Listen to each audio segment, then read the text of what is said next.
हिंदू शास्त्रों में प्रत्येक देवी देवता किसी न किसी वाहन पर विराजमान है, जैसे कि विष्णु जी का वाहन गरुड़, माँ लक्ष्मी का वाहन उल्लू, माँ सरस्वती का वाहन हंस, शिव जी का वाहन नंदी बैल, गणेश जी का वाहन मूषक, कार्तिकेय का वाहन मोर आदि अनेकों देवी देवता हैं जो किसी न किसी वाहन पर विराजते हैं। जैसे कि माँ दुर्गा का वाहन शेर है।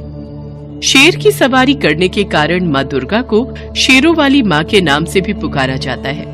पर शेर ही माँ दुर्गा का वाहन क्यों बना? आखिर शेर को ही ये सौभाग्य क्यों और कैसे प्राप्त हुआ? इसके पीछे एक पौराणिक कथा प्रचलित है। दुर्गा माँ के कई रूप हैं, उनमें से एक रूप माँ पार्वती का भी है।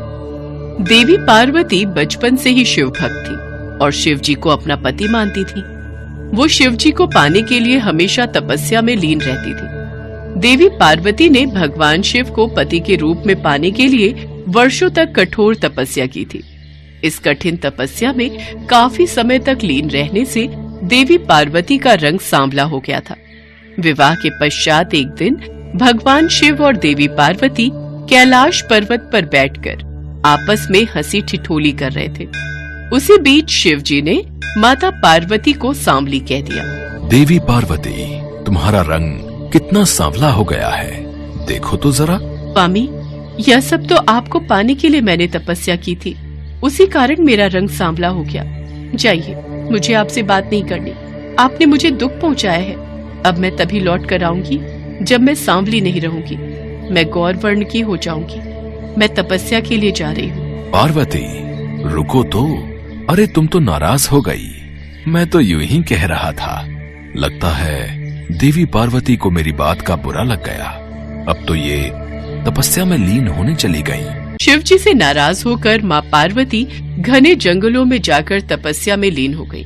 जब माता पार्वती तपस्या में लीन थी, उस समय एक भूखा शेर उधर से गुजर रहा था। उसने माता पार्वती को देखा और उन्हें अपना शिकार बनाने के लिए आगे बढ़ा।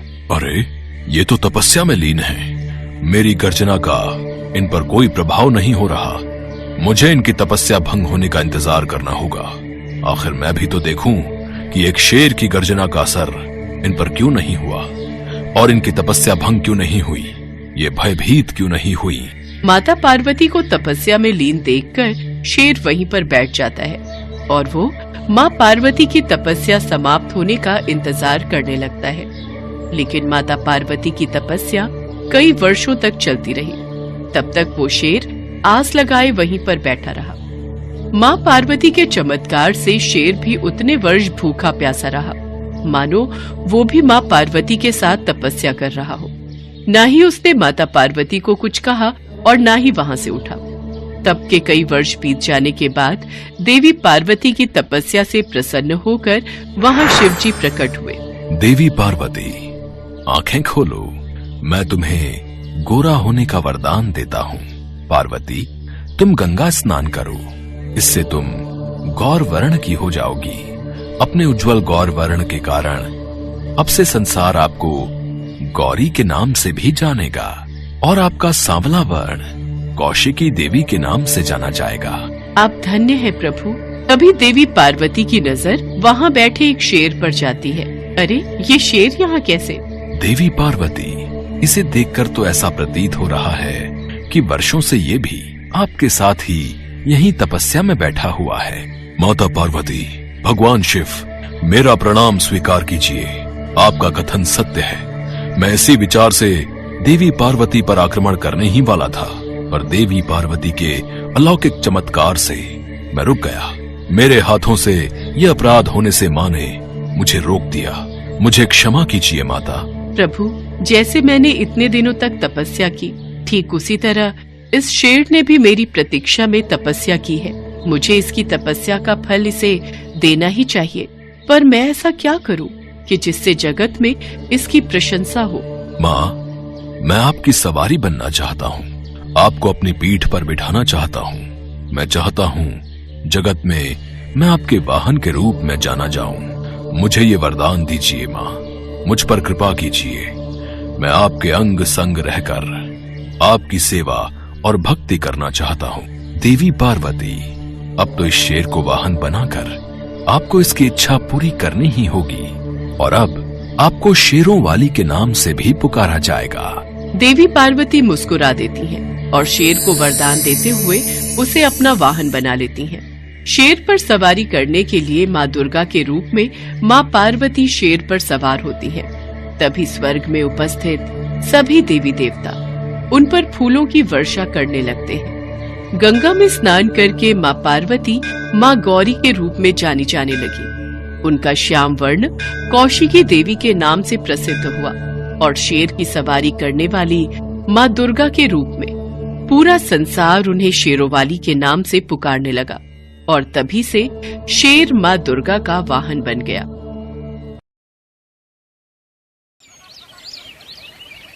गीता एक गरीब बुढ़िया थी जो हमेशा देवी माँ की पूजा किया करती थी। गीता के बेटा बहू एक एक्सीडेंट में चल बसे। फिर उसकी पोती उसके पास ही रहने लगी। अब उसकी पोती भी बड़ी हो चुकी थी। गीता अपनी पोती की शादी करना चाहती थी तो वो देवी माँ से कहती है, हे देवी माँ, मेरी पोती अब बड़ी हो गई है। मैं चाहती हूँ इसके योग्य वर मिले। मैं इसके हाथ पीले कर दूंगी और मैं अपने फर्ज से मुक्त हो जाऊंगी। हे माँ, मेरी बेटी की शादी जल्दी ही हो गई तो मैं नवरात्र के सारे व्रत रखूंगी। गीता ऐसा बोलकर माता के चरणों में प्रणाम करती है और उठकर चली जाती है। तभी उसकी पोती उससे कहती है, दादी माँ, आप देवी माँ की इतनी भक्ति करती हो, क्या देवी माँ आपकी विनती सुनती हैं? क्या एक बार में ही लोगों की बात सुनती हैं क्या? हाँ बेटा, देवी माँ सबकी विनती सुनती है, वो मेरी भी जरूर सुनेगी। और बेटा, तुम्हें भी देवी माँ की पूजा करनी चाहिए और उनसे आशीर्वाद लेना चाहिए। दादी माँ, मैं तो नहीं जानती कि देवी माँ सबकी सुनती है या नहीं, पर अगर आपका उन पर इतना अटूट विश्वास है तो मैं भी उनकी पूजा जरूर करूंगी। बहुत अच्छे मेरे बच्चे, तो अब देखना देवी माँ तुम्हारे जीवन को कितना सुंदर बना देंगी और जल्द ही एक योग्य वर से तुम्हारी शादी करवा देंगी। ऐसा कहकर गीता सो जाती है। तभी रात में उसे यमदूत जी दिखाई देते हैं और गीता से बोलते हैं, गीता, चलो मेरे साथ, हम तुम्हें लेने आए हैं। आप कौन हैं? मुझे अपने साथ क्यों लेकर जाना चाहते हो? हम यमदूत हैं और हमें यमराज जी ने तुम्हारे प्राण लेने के लिए भेजा है।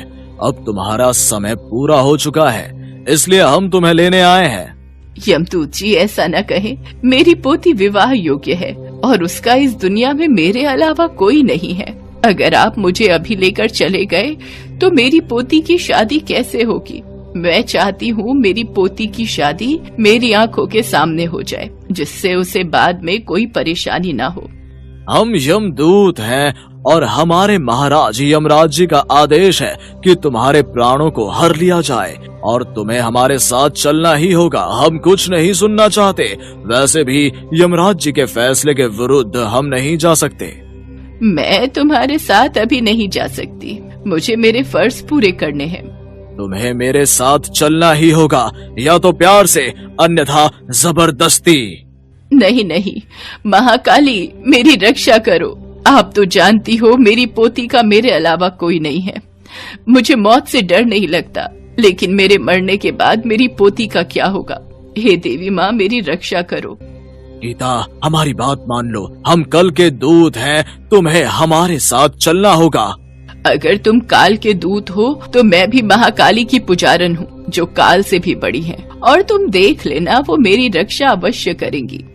ठीक है, अगर तुम चाहती हो तो हम तुम्हारे साथ जबरदस्ती करें तो ये भी सही है, पर हम अपने प्रभु का कहना अवश्य ही मानेंगे। फिर यमदूत बुढ़िया को छूते हैं। उन्हें एक जोर का झटका लगता है। अरे, ये कैसा झटका था? आज तक हमने इतने लोगों के प्राण हरे हैं, लेकिन कभी ऐसा नहीं हुआ। आखिर ये सब कैसे हो रहा है? तभी महाकाली की आवाज यमदूत के कानों में पड़ती है। यमदूत, मैं तुम्हें आदेश देती हूँ कि तुम अभी गीता के प्राणों को नहीं हरोगे। जब मेरा आदेश होगा तब तुम गीता के प्राणों को ले जाना, पर तब तक तुम इसको कोई नुकसान नहीं पहुँचाओगे।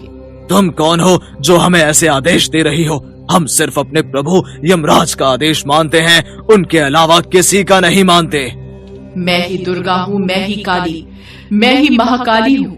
मैं महाकाल से परे हूँ, मैं ही सर्वप्रथम शक्तिशाली हूँ। ये सुनकर यमदूत समझ जाते हैं और वो हाथ जोड़कर बोलते हैं, मुझे क्षमा करें माता, मैं आपको पहचान नहीं पाया। जय महाकाली, इतना कहकर यमदूत वहाँ से यमराज जी के पास चले जाते हैं। यमदूत, मैंने तुमसे कहा था कि उस बुढ़िया के प्राण लेकर आ जाना, पर तुम तो खाली हाथ ही आ गए। अब तुम अपने प्रभु का आदेश नहीं मानते, तुम उसके प्राण क्यों नहीं लेकर आए? हम गए थे महाराज, पर महाकाली का आदेश था जब तक उस बुढ़िया के प्राणों को ना हरे जाए, जब तक महाकाली आदेश ना करे। ऐसा कैसे हो सकता है? कोई भी देवी देवता मेरे कार्य के विरुद्ध नहीं जाते, ना ही कोई बाधा डालते हैं, तो फिर इस बार महाकाली ऐसा क्यों कर रही है यमदूत? पता नहीं महाराज, लेकिन हम महाकाली के आदेश के विरुद्ध नहीं जा सकते, इसलिए हम वापस आ गए हैं। ठीक है, हम स्वयं ही उस बुढ़िया के प्राण लेने जाते हैं, देखते हैं महाकाली हमें कैसे रोकती हैं। फिर यमराज बुढ़िया के घर पहुंच जाते हैं और उसके प्राणों को हरने की कोशिश करते हैं, लेकिन जैसे ही वो बुढ़िया के शरीर को छूते हैं तो यमराज के शरीर में कंपन आ जाती है, जिस कारण यमराज क्रोधित होकर कहते हैं, किस शक्ति का इतना साहस है जो मुझे इसके प्राण लेने से रोक रहा है?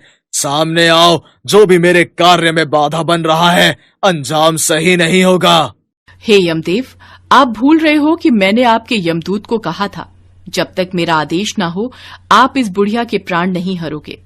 पर महाकाली, ये होनी है, ये तो होकर ही रहेगी, इसे तो कोई नहीं टाल सकता, इसे ना तो आप टाल सकती हैं, ना तो मैं, यही विधि का विधान है। फिर यमराज बुढ़िया के दोबारा प्राण छीनने की कोशिश करते हैं तो महाकाली गुस्से में आ जाती हैं और यमराज जी के शरीर को बहुत छोटा बना देती हैं। ये देखकर यमराज जी बहुत घबरा जाते हैं और गायब होकर ब्रह्मदेव के पास पहुंचते हैं और बीती हुई घटना ब्रह्मदेव को बताते हैं। आप जानते हैं माँ दुर्गा समस्त शक्ति हैं और समस्त शक्ति की संरचना भी वही है। अगर आपको पहले की तरह होना है और महाकाली के इस बंधन से मुक्ति पानी है तो आपको माँ दुर्गा का ध्यान करना होगा, वही आपको इससे मुक्ति करा सकती हैं। ठीक है ब्रह्मा जी, आप जैसा कहेंगे हम वैसा ही करेंगे। हम दुर्गा माता का ध्यान करेंगे और उनको प्रसन्न करेंगे। यमराज जी, कल से नवरात्रि शुरू होने वाले हैं। देवी माँ को खुश करने के लिए ये 9 दिन बहुत महत्वपूर्ण है। आप माँ दुर्गा का 9 रूपों की आराधना करो, माँ आपके कष्टों का निवारण अवश्य करेंगी। फिर यमराज जी माँ दुर्गा के नवरात्रों को रखना शुरू करते हैं। उधर गीता भी सुबह उठती है और बोलती है, क्या सच में कल रात यमदूत मेरे प्राणों को लेने आए थे? पर अगर वो सच में थे तो बिना मेरे प्राण लिए वापस कैसे चले गए? जो भी हो, ये सब मेरी महाकाली का चमत्कार है। फिर गीता भी बड़ी श्रद्धा से महाकाली के नवरात्र के व्रत पूर्ण करती है। यमराज जी के नवरात्रि पूरे होते ही दुर्गा माँ उनके सामने प्रकट होती है। यमराज जी, मैं तुम्हारी आराधना से प्रसन्न हूँ, बताओ तुम्हें क्या वरदान चाहिए? माँ, मुझे मेरा पहले जैसा ही शरीर चाहिए। मैंने अज्ञानता में गलती कर दी, मुझे क्षमा कर दे माँ महाकाली। मैं महाकाली की शक्ति को पहचान नहीं पाया, हे माँ मुझे क्षमा करें। यमराज जी, महाकाली मेरा ही एक स्वरूप है। महाकाली की शक्ति के सामने महादेव भी नमन करते हैं। पर यमराज जी, मैं आपका पश्चाताप देखकर आपकी भूल को क्षमा करती हूँ और आपको आदेश देती हूँ कि जब तक बुढ़िया की पोती की शादी नहीं हो जाती तुम उसके प्राणों को नहीं हरोगे। फिर महाकाली माँ दुर्गा की बात मानकर यमराज जी को पहले जैसा बना देती है। फिर कुछ ही दिनों में बुढ़िया को एक अचानक वर मिल जाता है और वो अपनी पोती की शादी कर देती है। फिर यमराज जी बुढ़िया के सामने प्रकट होते हैं। गीता, तुम्हें हमारे साथ चलना होगा। यमराज जी, अब मुझे चलने में कोई संकोच नहीं है। जय महाकाली, मैं जानती हूँ आपने उस वक्त मेरे प्राणों की रक्षा की थी। आप अपने समस्त भक्तों पर ऐसे ही कृपा बनाए रखें। जय हो महाकाली की।